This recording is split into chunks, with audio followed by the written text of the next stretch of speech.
A lot of things happened before Keurig met Corey. To begin with, coffee was roasted and brewed in Arabia for the first time in the 16th century and kick-started a culture that conquered the world. For hundreds of years after that, coffee was prepared in the same traditional way by adding roasted grounds to hot water until the Industrial Revolution came along. From the 1800s on, a slew of ingenious new devices were invented to achieve the optimum infusion of coffee and water. The advent of drip brewing some 100 years later ushered in the modern era of making coffee. The method was electrified after World War II and brought a new breed of coffee makers into every home. The world had to wait until 1998 for the next big paradigm shift. A not-so-subtle wake-up call that reminded us all of an essential fact. We don't drink coffee by the pot, so why do we still brew it that way? The rest, as they say, is history. We remember it like it was yesterday. It was 2008, actually. Coffee sales had shown encouraging growth the year before. Keurig had a strong presence in homes and offices, but needed to build it up in the hearts and minds of people who loved their coffee. Before we could build a relationship, we needed a firm foundation.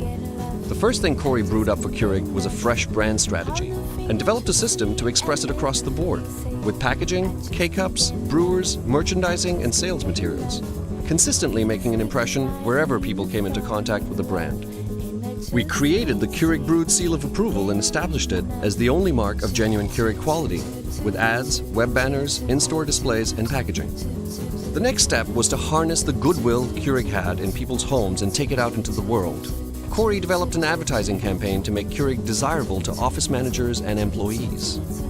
In keeping with the spirit of social media, we didn't talk at people. We offered them a way to talk to each other by posing a simple question. It formed the backbone of a social media initiative we called Keurig Means. We asked people to post their stories online and use some of these stories in print and radio advertising to draw attention to the program. The results speak for themselves, but we like how John Worski put it.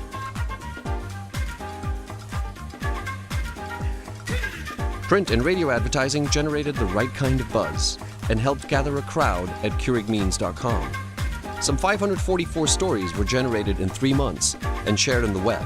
The buildup of social activity energized the brand and helped push Keurig's Facebook following to a new high. The whole is greater than the sum of its parts. The overall effect of all our efforts was a surge in awareness. From the number 3 spot in 2008, Keurig has nudged out bigger brands with deeper pockets to top retail in the at-home category based on dollar sales, and ranks amongst the top 4 coffee makers overall.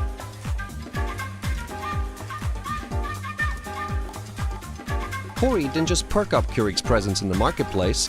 We developed a platform from which to launch campaigns that engage people digitally and in the real world, and bring them closer to the brand they love.